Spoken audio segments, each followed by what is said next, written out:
Camel, get up.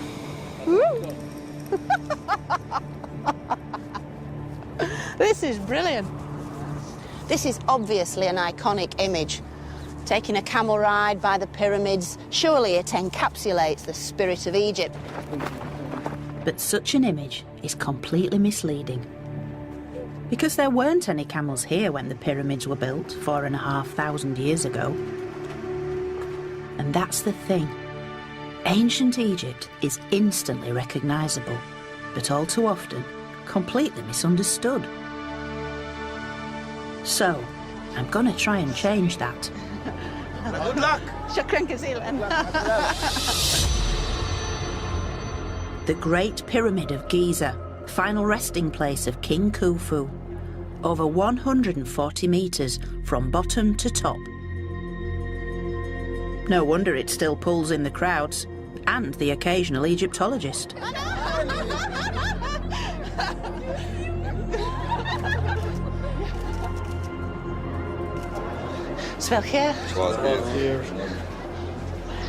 It's hard to really get it into words, but we are now entering into the depths of this iconic monument of ancient Egypt. It's a very busy iconic monument, though. And as we set foot on this journey upwards, it's a brilliant metaphor for the way that the ancient Egyptian civilization literally rose up from the earth to a real zenith. So come with me and I'll show you something really brilliant. Because the pyramids are really only the tip of the iceberg. Oh, flipping out. So all this was a big city capital. Overwhelming in size. That is absolutely superb. In this series, I'm going to explore the story of what I consider to be the world's greatest civilization. More than 4,000 years of history that has shaped our world and left unmistakable marks that can still be read today. I'll be looking into every nook and cranny. From little-known tombs. It's staggering. I've never, ever been into a tomb quite like this before. To the hidden corners of vast monuments. It's like being on top of the world, isn't it? Now we are in the top of Karnak. So it's really no surprise that weird and wonderful theories about ancient Egypt crop up all the time. But what I find so amazing is that this most intriguing civilization was actually created by people not so very different from you and me. And that's the story I want to tell. A story full of secret treasures, dark deeds, and sometimes controversial theories. This mask was originally made for someone else. And for the first time, I'll be piecing it all together. From the earliest Egyptians to the last of the pharaohs. Wow, look at that, look at that. Oh, that is so beautiful. Welcome to my story of ancient Egypt.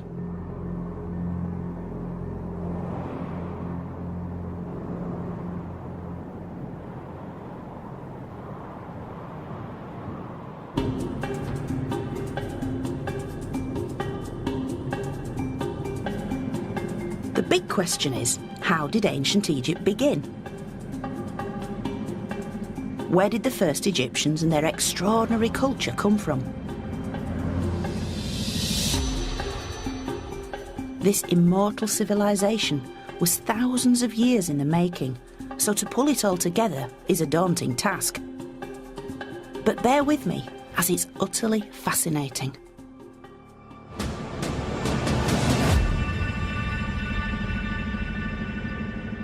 But we won't begin with massive monuments, but with some enigmatic clues you could easily miss.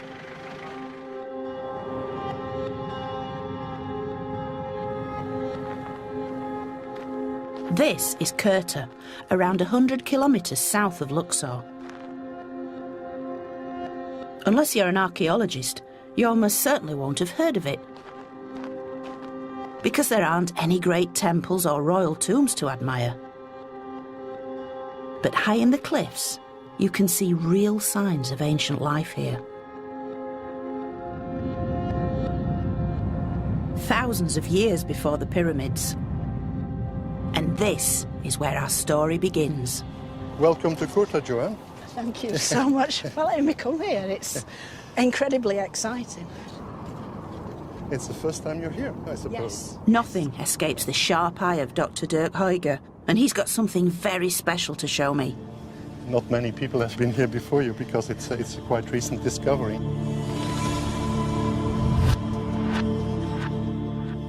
These carvings in the rock reveal an amazing story about the beginnings of Egyptian life. It's a 19,000-year-old picture gallery, complete with its own hippo. Back line, very short tail, hind legs, belly line, front legs, and the mouth is shown. Hippo is smiling, but then again, an hippo is always smiling. But another type of animal is by far the most common here. That's cattle. It's not just cattle. There's the mighty aurochs, the wild buffet, wild cattle. And extremely powerful images that seem to be in movement. They are, they're charging down towards us, aren't they? These wild aurochs were ancestors of the domestic cow. And nearly 20,000 years ago, beef was the main thing on the menu. About maybe 50% of their diet was composed of aurochs. So they were experts and masters in representing this animal.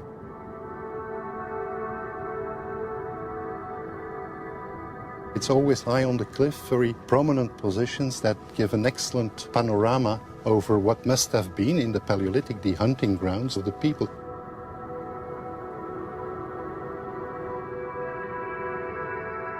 It's easy to picture these early hunters here as they tracked their prey. But the landscape would have looked very different from today, because back then, this was savanna grassland, a green and fertile region. Do we have any idea why these creatures were engraved on these rocks here? We can guess, Joanne, but we don't know. Maybe they wanted to influence the hunting. Maybe this is some sort of hunting magic.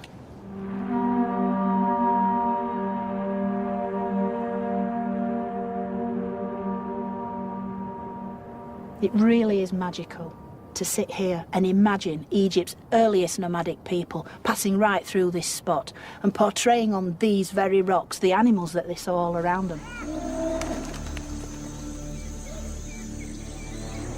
Human figures and boats joined the animals as the carvings became stranger and stranger. But these carvings are also the earliest glimpse of the amazing things to come.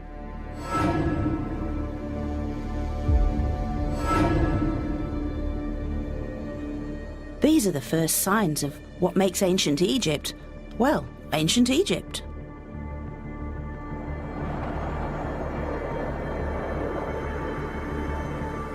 As for its ancient landscape, this evolved under dramatic circumstances.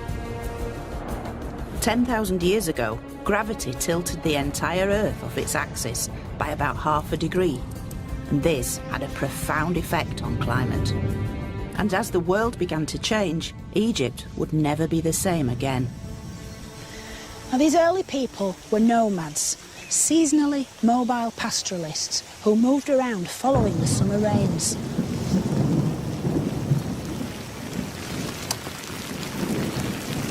And these rains really were the vital, life-bringing force which created the greenery on which wild animals depended.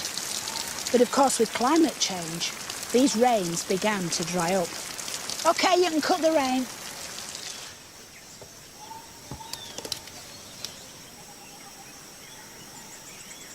The diminishing rainfall forced both animals and people towards large lakes, which formed during the rainy season.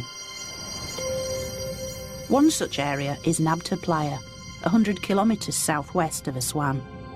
And here these nomadic hunters began to settle into communities. But still reliant on the annual summer rains, they needed to predict exactly when these would return. And so they turned to the night sky. Welcome to the beginning of time. Quite literally, because this is Egypt's oldest calendar. At around 7,000 years old, this stone circle from Nabta Playa is the earliest evidence of how Egyptian weather forecasters became astronomers. They aligned its central stones to the circumpolar stars, visible in the night sky all year round. When the sun appeared directly overhead, the stones cast no shadow. The midsummer rains were approaching. This meant that the animals would drink, the plants would grow, and the world would survive for another year. So in many ways, this circle represents the solution to the very real problem of survival. But the Egyptians would take this a step further. I think the really great thing about these mini monumental markers is that this is the earliest example we have of the way in which the Egyptians are aligning their monuments to various things, to the sky, to the cardinal points. And from now on, every tomb, every temple, every monument will be aligned to the heavens, to the very gods themselves.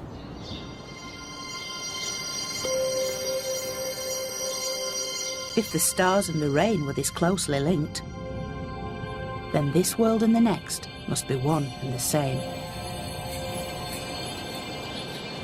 Now this has been described as Egypt's earliest sculpted stone monument and dates from around 5000 BC.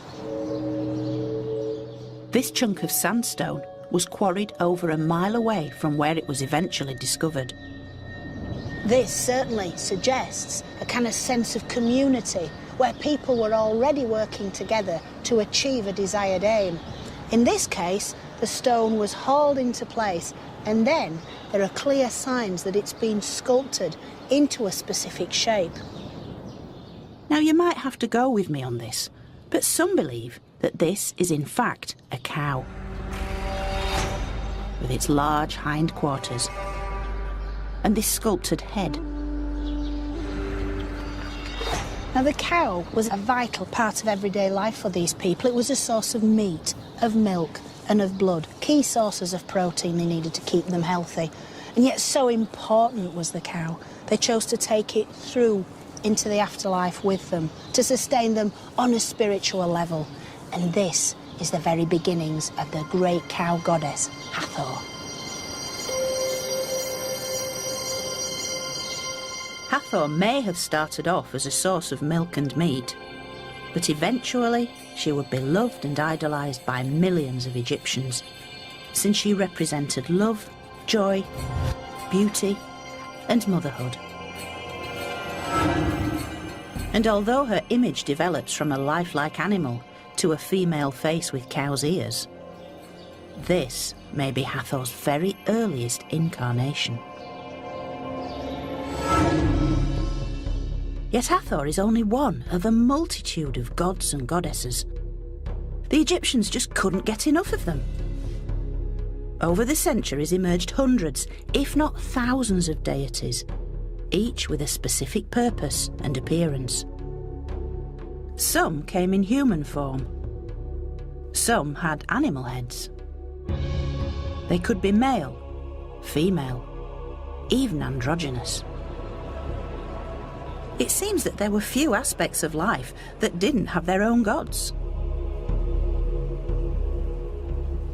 We know that in the very earliest times, their gods resembled familiar things, the world around them, elements of nature and certainly animals. And over time, the animals, their forms, their shapes, their characteristics were distilled down into this sort of divine figure, each one worshipped for a different quality. In the case of the ram, they were worshipped for their procreative powers.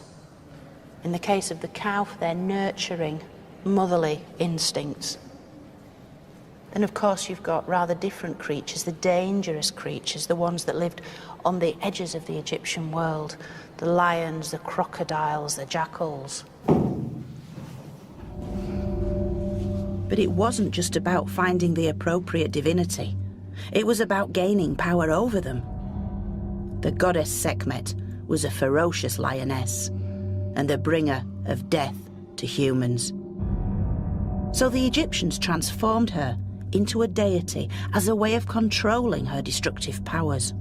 By worshipping Sekhmet, it was believed that she could be placated and transformed into a more benign deity. On so many levels, the Egyptians were trying to tap into nature to affect the way that nature then in turn affected them.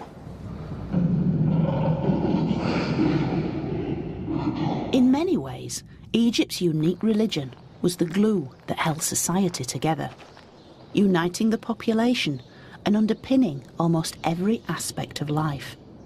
It's everywhere, in tombs, in temples, in everyday life. And yet, there is another, even more fundamental element, without which ancient Egypt would never have existed at all.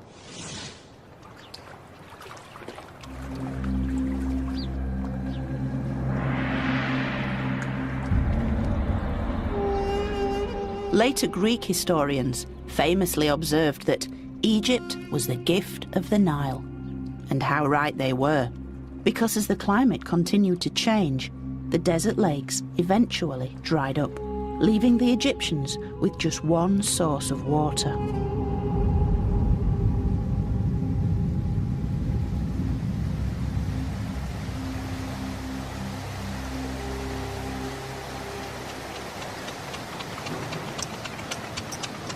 This is an incredibly special place. Located in modern Sudan, it nonetheless forms the very source of Egypt. For it's the place where two great rivers meet, the White Nile and the Blue Nile, which combine here to form the world's longest river, flowing from the heart of Africa and out into the Mediterranean Sea. For much of the year, the wide, lazy White Nile is the main source of water, until annual rainfall in the Ethiopian highlands swells the faster-flowing Blue Nile.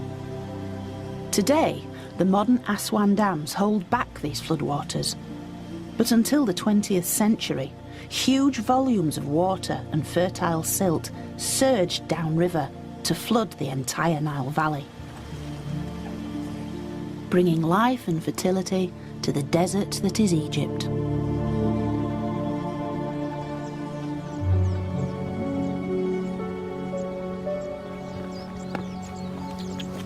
This annual Nile flood was the single most important event in the lives of every ancient Egyptian, for its life-giving waters brought the nutrients and minerals which enriched the soil all along its banks, and this allowed agriculture to flourish. Egypt is blessed with some of the most fertile land in the world, where farmers can grow everything from sweet corn and garlic to bananas, sugarcane and cotton.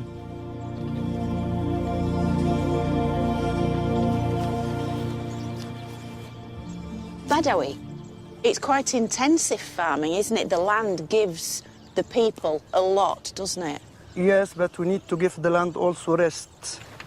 We grow one time and we leave it for 1 month, then after we use the land again to grow again. That's amazing that it only needs 1 month rest time and then it can be planted again. Yeah, sometimes 15 days, sometimes 1 month. Yeah. But it really does emphasise that this land of Egypt has always been so rich and so giving to the people. It's always given the people everything they need.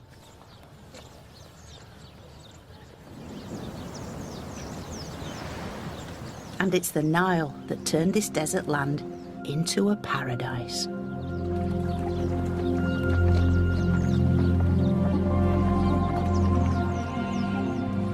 And 7,000 years ago, the people who could no longer survive in an increasingly desert landscape were forced to migrate towards it as their only source of water. So ancient Egypt took shape as these people came together along the banks of the Nile. In the north, settlements clustered around the Delta and the Fayoum, and in the south, around the Kenner Bend. This was the beginning of Egypt's so-called two lands, Upper and Lower Egypt, which developed into two distinct cultures.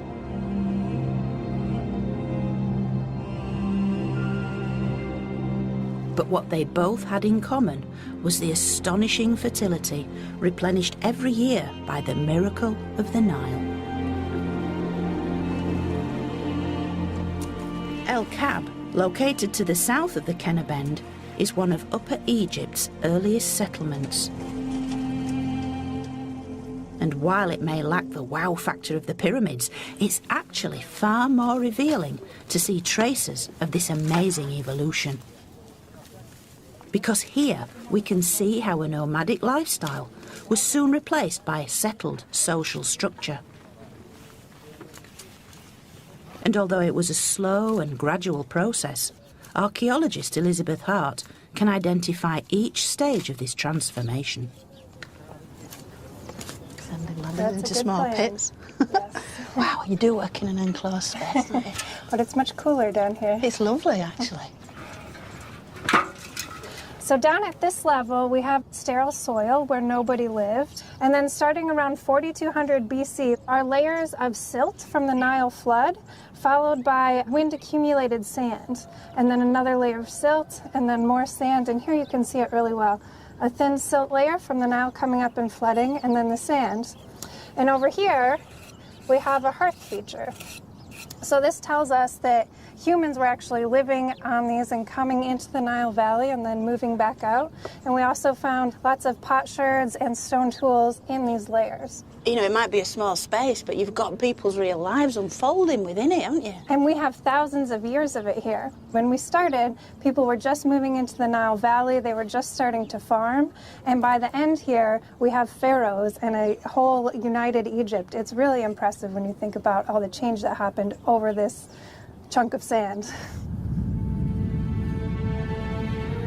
Although we are still centuries away from the grand pharaonic monuments, you can still find traces of the lives these ancient people lived, if you look hard enough. For very little has survived, except for tons of pottery. Yeah, this one is, yeah. So it's 5,000 years old. So it's 5,000 years old. They're also tactile, these things, aren't they? These pots help us to identify when this early society began to produce a food surplus, a pivotal transition which required robust pottery for the storage of large-scale food and drink production. These bread moulds from slightly later are one of the most common finds.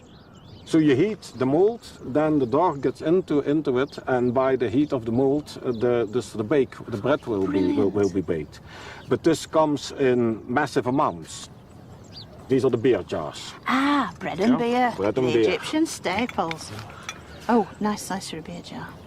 This is the nuts and bolts of how Egyptian chronology all came together in the early days, isn't it? Yes. The pottery is especially fundamental to understand how people were living.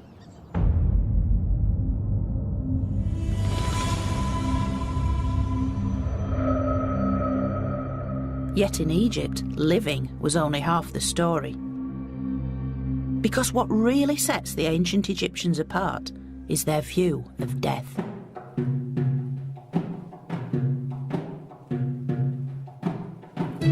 To them, death wasn't the end of life, but a new beginning. A transformation from the world of the living into an everlasting afterlife. And such a belief would shape Egypt's most mysterious practice and my favourite subject. Mummification. Although the origins of this enigmatic tradition are only now becoming clearer, the burial of their dead had a strong significance from the very earliest times. This is a typical burial from around 3400 BC. The body is curled into the fetal position, and here placed within a reconstructed pit grave, surrounded by the belongings he might have had in his earthly life, like pottery, jewellery, and a palette for preparing cosmetics.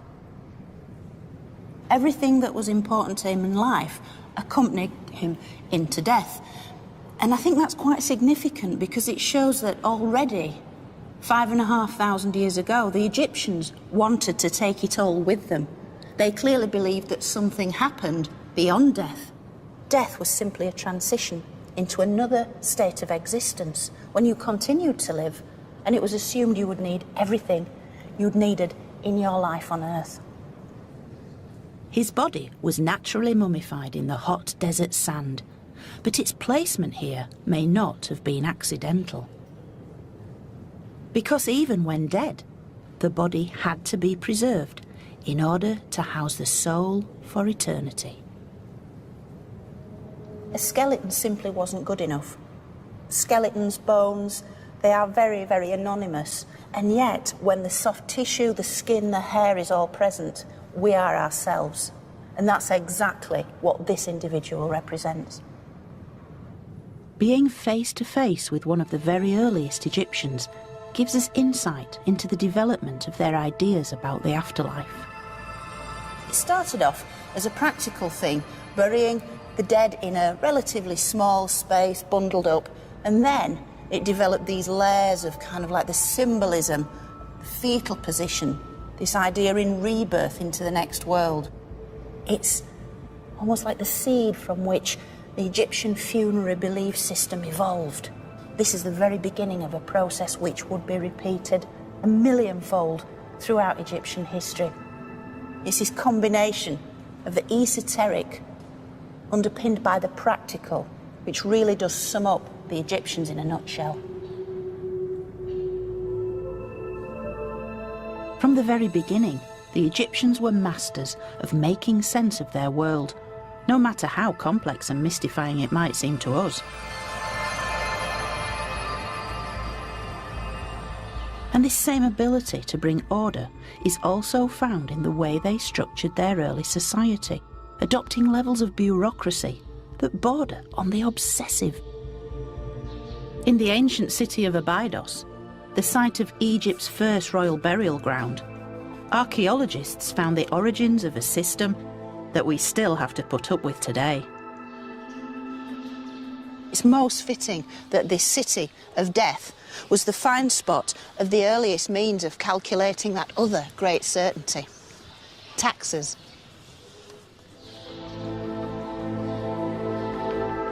The evidence comes from small bone and ivory labels like these, which have been dated to around 3250 BC. The originals are probably the size of a postage stamp, and you can see that each one is engraved with images of animals, of birds, of plants and so forth. And each one is pierced for suspension to a chest or pottery vessel, which would have contained oil, linen, grain. And it's thought that these symbols represent the regions that produce these commodities, which were then brought here to Abydos. Thought to have been sent as tax payments, these tiny labels show how these early people were already capable of collecting duties from a vast geographical area. Some experts even believe these symbols can be vocalised. By turning the simple drawings into sounds, makes this the world's earliest known writing.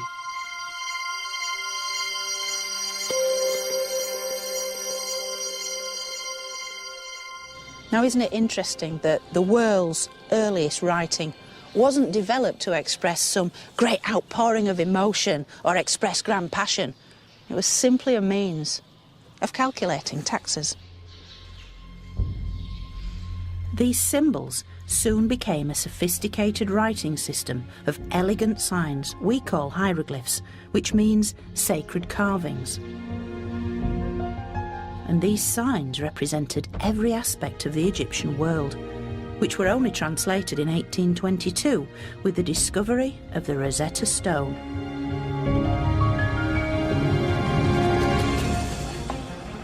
And a common language was needed as goods were transported between the two lands of Upper and Lower Egypt. The people of Lower Egypt had also developed trade links with the rest of the ancient world. But as more warlike regions began to emerge in Upper Egypt, it soon became clear that the Nile had spawned two very different and distinctive cultures. And in many ways, the only thing they really had in common was this great river.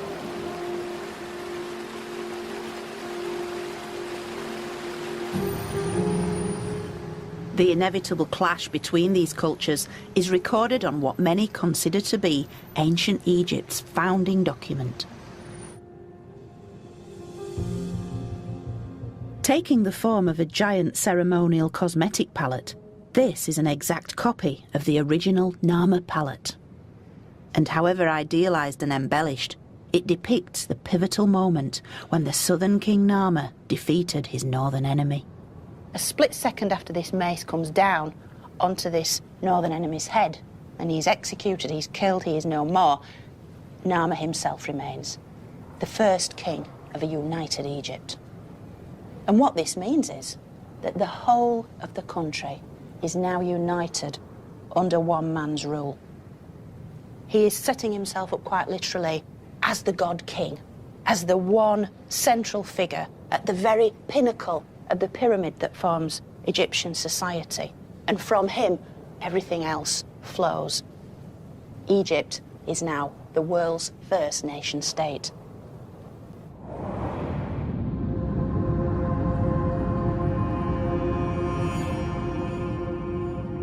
What made ancient Egypt is all here. The art forms, the forms of religion, and even the world's first writing, hieroglyphic script. This is the name of Narmer. The catfish? No. And the chisel? Mer. No. Mer, striking catfish. As the first king of Egypt, Narmer is protected by the cow goddess Hathor, stands beside Horus, the falcon god of kingship, and is dressed in all the same paraphernalia as every king who succeeds him. He has the tie-on false beard to emphasise his virility and his strength. And this is matched, of course, by the tie-on bull's tail. It's a wonderful feature. This idea you could just tie a little tail onto the back of the belt and then take into yourself the power of a bull. This palette is Egypt's earliest historical document. It's the blueprint of how every future pharaoh will be portrayed in the company of the gods. Yet perhaps most significant is Narmer's smiting pose. This powerful image, with the mace held high, will be endlessly repeated throughout Egypt's long history. This is a horrible way to die, to have your brains bludgeoned out. And yet, even this, the Egyptian artist can show in an almost ballet-like pose. It's been sanitised, it's been elevated to a piece of art, and yet the message still gets through.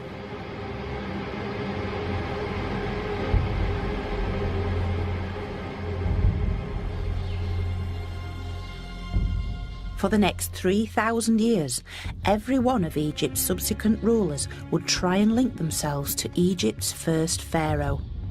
To rule legitimately and successfully, they had to be absorbed into the complexities of the Egyptian hierarchy, both in this world and the next. So their names were recorded on a series of king lists, a kind of royal family tree.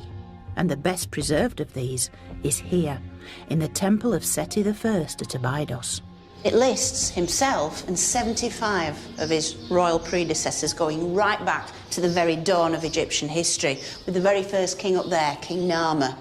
And the other important detail about this is that it's essentially emphasising that royal continuity, because Seti has his own young son, Ramses, the crown prince, actually reading out these names on a piece of papyrus paper.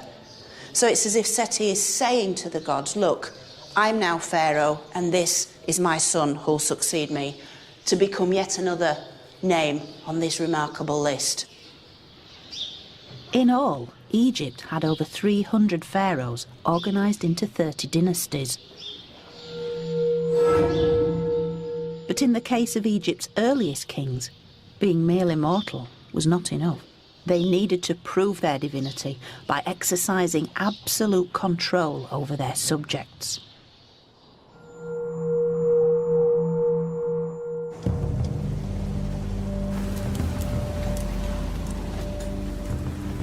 And the evidence for this was found in the desolate desert surrounding the ancient city of Abydos.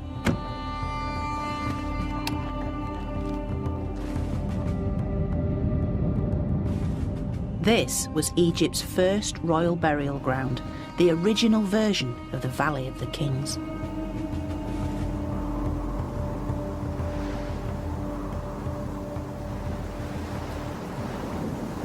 Now, being here, you get a real sense of the importance of this place for the ancient Egyptians.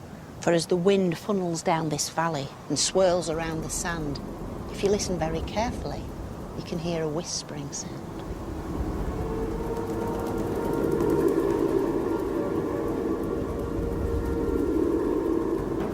A whispering once thought to be the voices of the very dead themselves.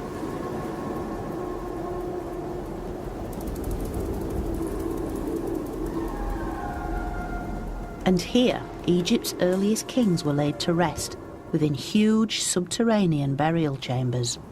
Like this, the location of the final resting place of Egypt's third pharaoh, King Jer, one of the largest and most complex tombs of the First Dynasty.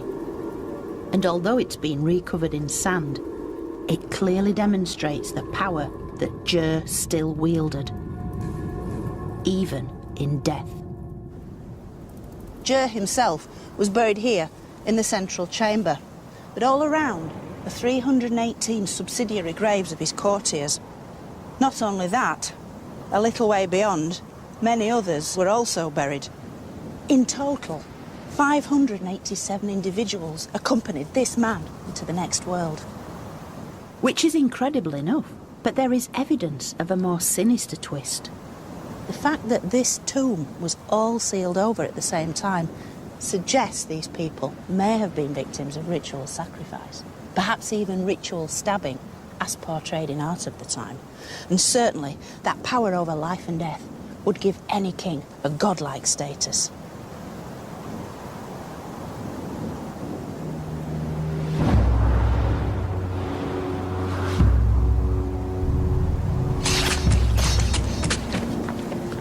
Now, later kings seem to have realised that killing all their courtiers in one go was not the best use of people who were a precious state resource.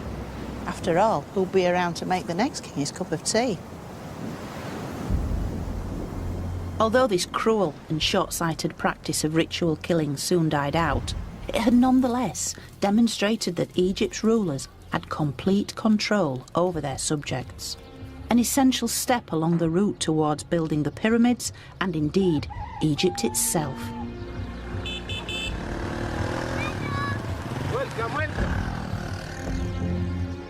Yet the Egyptian people were not slaves. By this time, Egypt was a land of plenty, where all could enjoy its bounty, both in life and in death.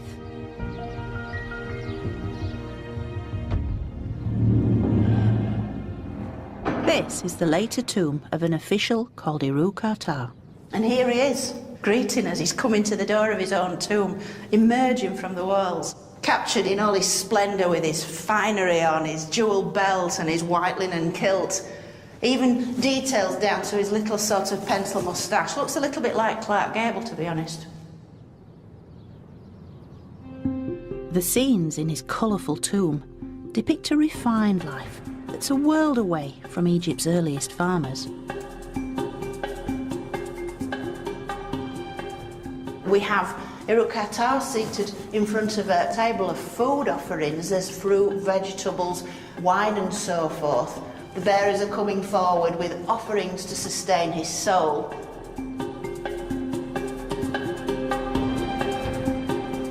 Egito was the royal butcher, an important member of court. And with royal courtiers no longer sacrificed for burial with their king, they could now make their own elaborate preparations for the afterlife. There are a couple of scenes up here of the household servants making the beds of Irukata and his family. They're stretching out the linen sheets.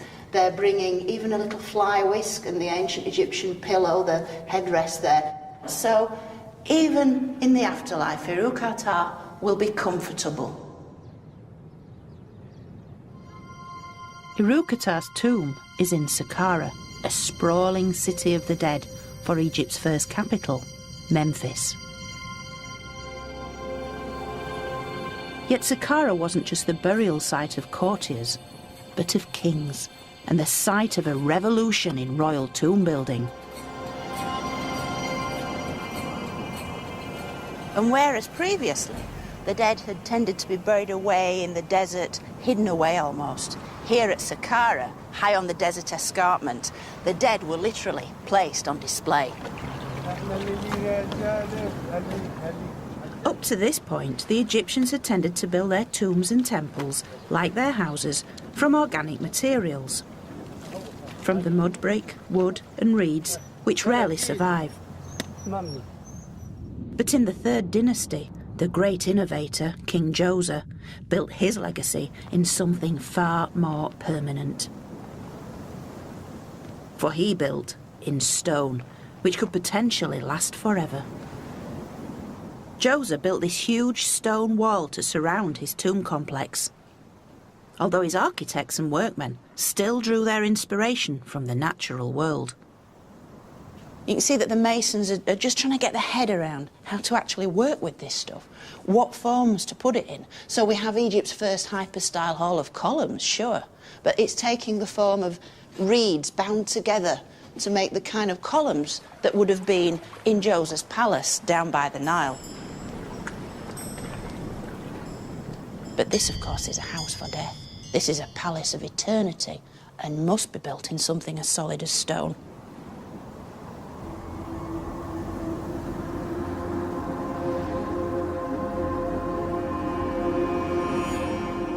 At the rear of his complex is an intriguing stone shrine where I can come face to face with King Djoser himself.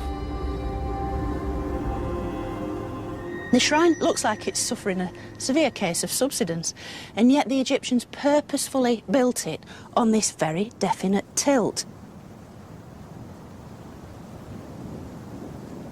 It has these two holes here where modern tourists can see Djoser. But Djoser can see them. He can actually see beyond them, because this faces true north. It faces the northern stars, which the Egyptians called the imperishable ones. And so at death, Djoser's soul could rise up and merge with these stars, so he too would be imperishable, and he too would never die.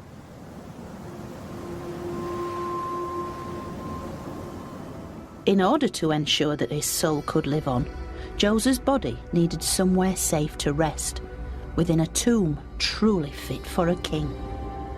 Most burials were topped by a simple single-storey building called a mastaba, meaning bench. But Djoser did something radical. Djoser really wanted to impress with his funerary monument, so another step was built on top.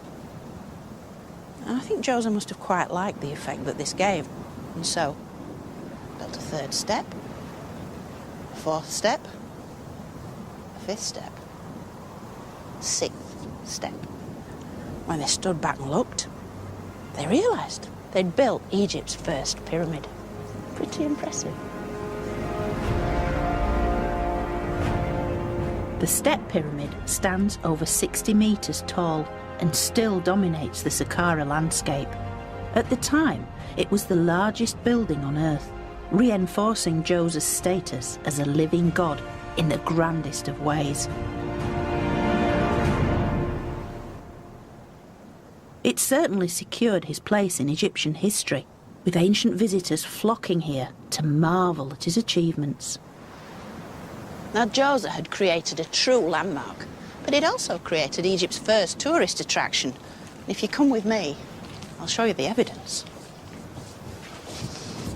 Because in here we have what many tourists still leave today, appreciative graffiti.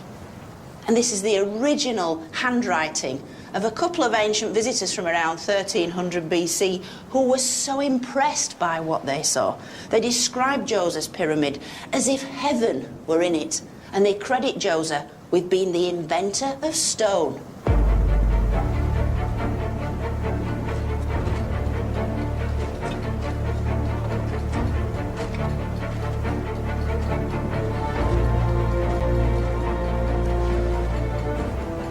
But why did Djoser build this?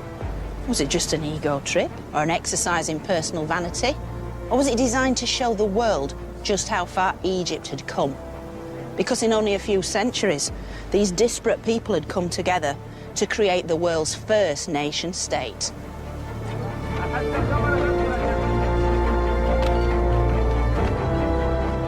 Egypt was now an unstoppable powerhouse, a nation unified both politically and culturally under a single ruler whose authority was limitless. Yet it wasn't just the king who could achieve immortality, for the man who designed and built Djoser's pyramid was destined to become even more famous than the pharaoh he had served.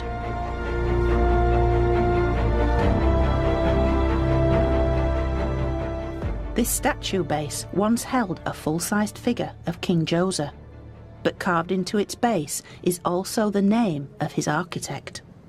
And here we can see it with this reed, the owl, and then the little mat with a little bread loaf on, which reads Imhotep. And here he is, the man himself. Although most likely a commoner by birth, Imhotep rose through the ranks to become one of Egypt's most powerful officials. He was made the royal chancellor, the prime minister. He was even made high priest of the sun god. He was the ultimate local boy made good, because he then gained a reputation as an academic, as a great healer, and he was famous the length and breadth of Egypt. He was ultimately worshipped as a god. Imhotep represents the ultimate in social mobility, a kind which was certainly possible within Egypt's unique society.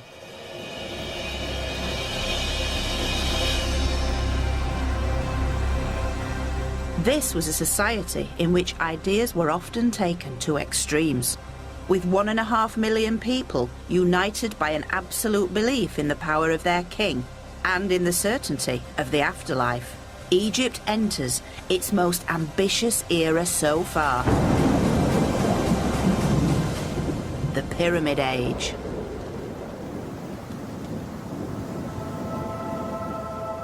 Over 130 pyramids would be built across Egypt, and they represent the zenith in royal tomb building. Huge state-sponsored civil engineering projects that used vast resources of materials, manpower, and time.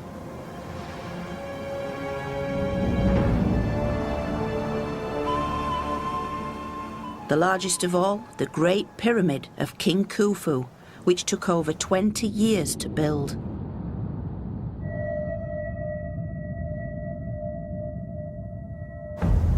And in order to build something so ambitious, an entire city was created, specifically to house the construction workers, just beyond this monumental wall. It's known as the Wall of the Crow, and it separated the silent, sacred space of the dead from the busy, bustling city of the pyramid builders.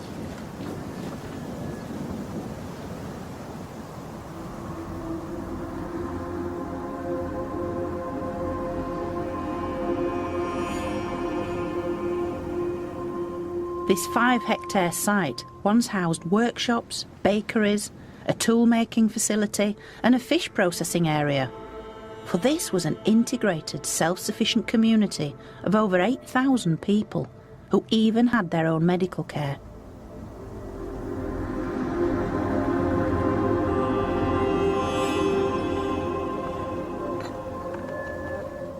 Anthropological archaeologist Dr. Richard Redding has been excavating the site since 1991. Where we are now, this is kind of a big workshop, a big industrial park where there's lots of activity going on. Out here, they're probably producing granite statues, maybe granite columns. We find tools out here for polishing the granite. We find tools out here for chipping at the granite. It's very well planned. We have 3 streets. We have North Street, Main Street we're on, and we have South Street down there. So we're walking down Main Street? You're walking down Main Street. The pyramid workers lived cheek by jowl in 2-storey barracks. You would have walked in, you would have been in a very quiet, dark, long, narrow room. This is where they would have slept. There would have been a higher bed for the overseer at each end, and then everybody would have laid down, probably with their head in this direction or the other direction, exactly like this. You would be lying here like this, and this would be your nighttime position. Very comfortable. Can I try out the overseer's bed? Sure, you want to try out the overseer's bed there? Delusions of grandeur. Is it this one or that one? Yeah, that's the wall. You're right where you are. Oh, so this is all right. So if I sat down here. Yeah, the overseer's bed is actually buried under a few centimeters of sand, and the floor here is probably under about a half a meter of sand. So, oh, this is nice. Yeah. I can keep my eye on you now. That's right. You can see me. If I got up in the night and I tried to sneak out to go someplace, you would see me. Everything the workers needed was here on site. The team have recovered data that shows that workers consumed 74 cattle and 257 sheep and goats each week. This corral area could hold a week's supply of cattle before more were shipped in from Egypt's grasslands. You could have almost just-in-time delivery coming down, another small herd coming down from Komel Hisson or the Delta coming down and in. It's a really well-oiled machine. You can see now how efficient the Egyptians were at obtaining their food, bringing it to the right place at the right time for the right people. It's brilliant. It's absolutely brilliant. It wasn't just simply the food, it was everything. There was the copper to make tools. There was the stone being brought in here from Aswan and other areas. So a lot of things were coming into here. These were government workers. They got everything from the government. In many ways, this settlement is Egypt in microcosm, a highly ordered social structure with job specialisation and mass cooperation. It's hard to believe that in a relatively short period of time, Egypt had been transformed. From simple subsistence into a united state which could provide for everyone who worked on its behalf. What we're seeing here is the final building block in Egyptian culture, but not just for the Pyramid Age. For once this infrastructure was in place, it would never change. So whether they're building a pyramid or setting up a colossal statue, the level of organisation and cooperation would remain the same. But this was the foundation stone of Egypt.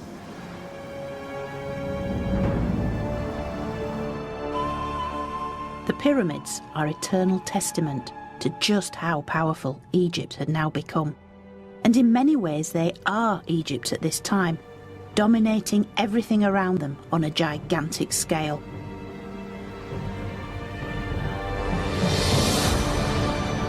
And towering above the Giza landscape is the Great Pyramid.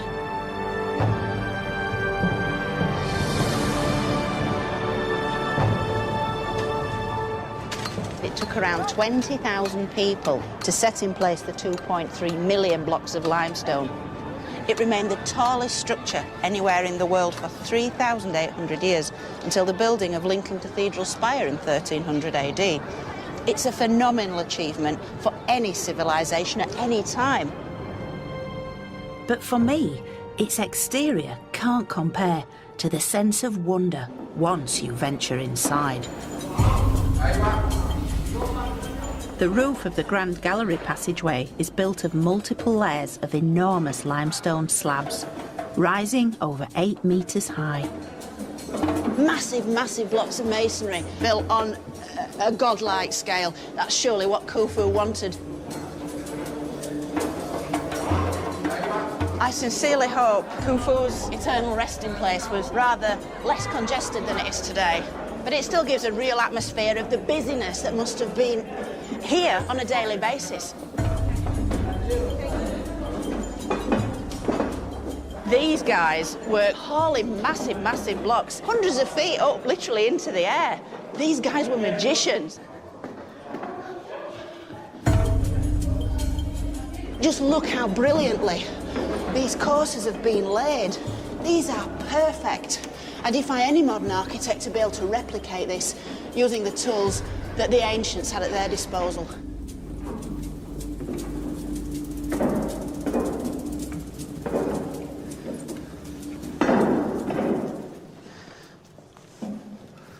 Wow. Here we are at the zenith. We're at the heart of the pyramid now, King Khufu's burial chamber, and we've hit it at exactly the right moment because the pyramid is closed for lunch. So we've got the whole place to ourselves, and you really get a sense of the sanctity of this divine mausoleum.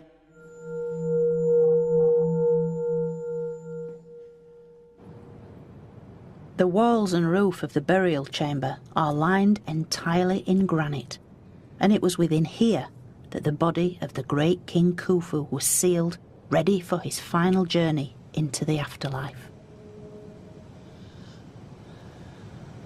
We're at the heart of the pyramid in terms of its architecture, but we're literally in the heart of ancient Egypt. I feel like I should be speaking in a whisper because the acoustics are so extraordinary. It's a sterile, plain, stark room. It's pretty much like a bank vault. And when you think about it, that's exactly what it is, because it once contained Egypt's greatest treasure, the mummified body of the god king, which contained the soul, not only of Khufu, but of all the generations of pharaohs, stretching way back to King Narmer. Forget the jewels, forget the gold. Egypt's real treasure was in here. And it's the first time I've ever been in here without crowds and crowds of other people. And speaking now, the sound of the voice reverberating around immediately takes you back 4,500 years to the day of the funeral, to the sacred words the priests would have chanted to revive the soul of the god king. It's miraculous, it's a wonderful, spectacular place that affects every sense, visually, audibly, in every sense. It's beyond words, really. I think I probably better stop talking now.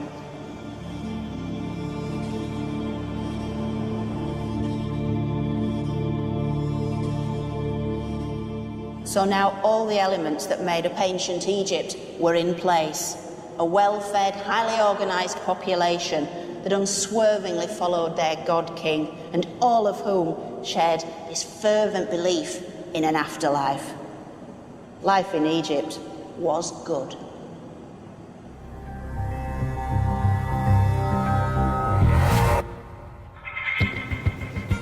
Now, of course, none of this could last. Economic disaster and famine plunged Egypt into chaos. This is ancient Egypt beginning to suffer. With the pharaoh's power melting away, local warlords ransacked its most sacred sites. Egypt's dark age was coming. Make no mistake, this is the home of the dead.